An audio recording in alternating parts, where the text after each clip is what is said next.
Have you ever found yourself praying over and over about the same situation, not because you trust God, but because you're afraid everything will fall apart if you stop worrying? Maybe you've planned every possible outcome. You've replayed every conversation in your mind. You've tried to predict every obstacle before it happens. You tell yourself you're just being responsible, but deep down, you know something else is happening. You're trying to control what only God can control.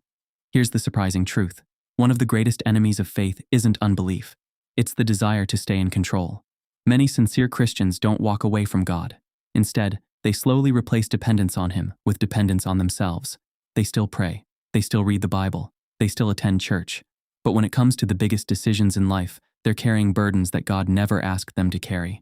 Today, we're going to discover 7 ways Christians unknowingly replace faith with control, and how God invites us to experience the freedom that comes from truly trusting Him. Before we begin, if this message encourages you, take a moment to like this video, subscribe to the channel, and share it with someone who may need this reminder today. Let's begin. The first way Christians replace faith with control is by trusting their plans more than God's guidance. Planning isn't wrong. In fact, the Bible praises wisdom and preparation. But there's a difference between making plans and depending on those plans more than God. Have you ever delayed obeying God because everything wasn't perfectly lined up? Maybe you felt God calling you to start a ministry, forgive someone, move to a new place, or step into a new opportunity. But instead of trusting Him, you kept saying, "I'll do it when everything makes sense." The problem is that faith often begins where certainty ends. Think about Abraham. God told him to leave his homeland without showing him the entire journey. Abraham didn't receive a detailed map. He received a promise. Hebrews chapter 11 tells us that Abraham obeyed and went, even though he did not know where he was going. That's what faith looks like. Control says, "Show me every detail first." Faith says, "God, if you're leading me, I'll take the next step." Proverbs 3 verses 5 and 6 says, "Trust in the Lord with all your heart and lean not on your own understanding. In all your ways submit to Him, and He will make your path straight." God never promised to reveal every step before we move. He promised to direct those who trust Him. The second way Christians replace faith with control is by praying without surrender. Prayer is meant to bring us closer to God. But sometimes we treat prayer as a way to convince God to follow our plan. We keep praying the same request, not because we're trusting Him, but because we're afraid He might choose a different answer. Jesus showed us what true surrender looks like in the Garden of Gethsemane. Knowing the suffering that awaited Him, He prayed, "Father, if you are willing, take this cup from me, yet not my will, but yours be done." Notice that Jesus expressed His desire honestly, but He surrendered the outcome completely. Real faith doesn't mean pretending you have no preferences. It means placing those preferences into God's hands and believing that His wisdom is greater than your own. Sometimes God's answer is yes. Sometimes it's no. Sometimes it's wait. Faith trusts Him in every season. The third way Christians replace faith with control is by demanding certainty before obedience. Many believers tell God, "If you give me one more sign, then I'll obey." But throughout Scripture, God often asks people to act before they understand everything. When Peter stepped out of the boat, he didn't know exactly how everything would unfold. He simply fixed his eyes on Jesus and took the first step. Faith isn't the absence of questions. It's obedience despite unanswered questions. Waiting for perfect certainty can become an excuse that keeps us stuck for years. God often reveals the next step only after we've taken the current one. The fourth way Christians replace faith with control is by trying to earn God's blessings. Some believers quietly believe that if they pray enough, fast enough, give enough, or serve enough, then God is obligated to bless them. But that's not how grace works. We don't earn God's love. We receive it. We don't manipulate God through religious performance. We walk with Him through relationship. Yes, prayer matters. Yes, fasting matters. Yes, obedience matters. But none of these are tools to force God's hand. They are ways of drawing closer to the one who already loves us. Ephesians chapter 2 reminds us that we are saved by grace through faith, not by works, so that no one can boast. God isn't looking for people trying to impress Him. He's looking for children who trust Him. The fifth way Christians replace faith with control is by carrying burdens God never asked them to carry. How much time have you spent worrying about tomorrow?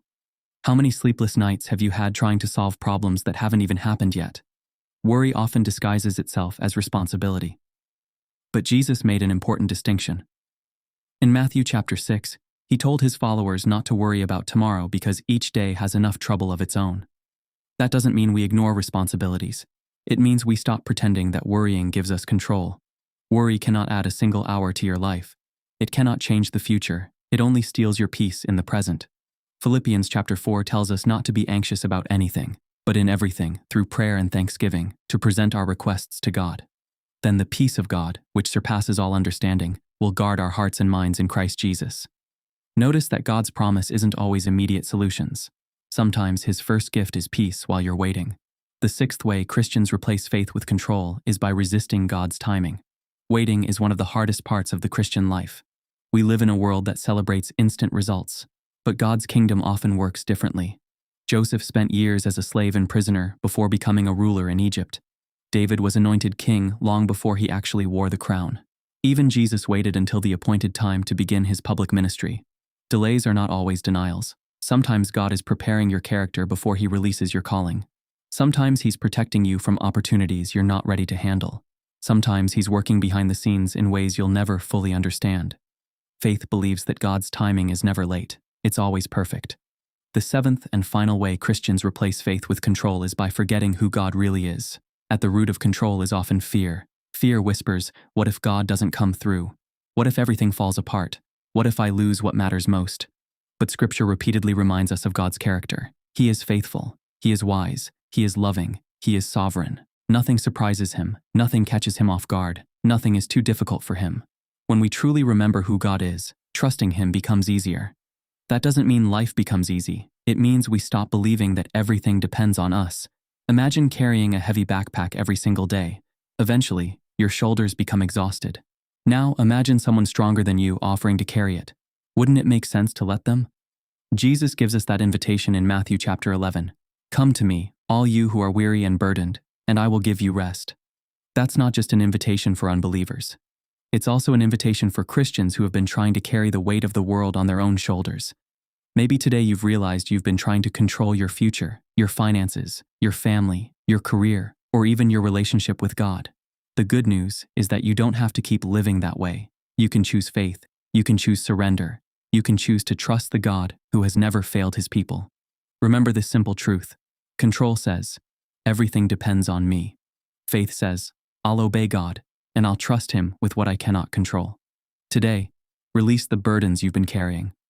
Trust God's wisdom over your understanding. Trust His timing over your schedule. Trust His promises over your fears.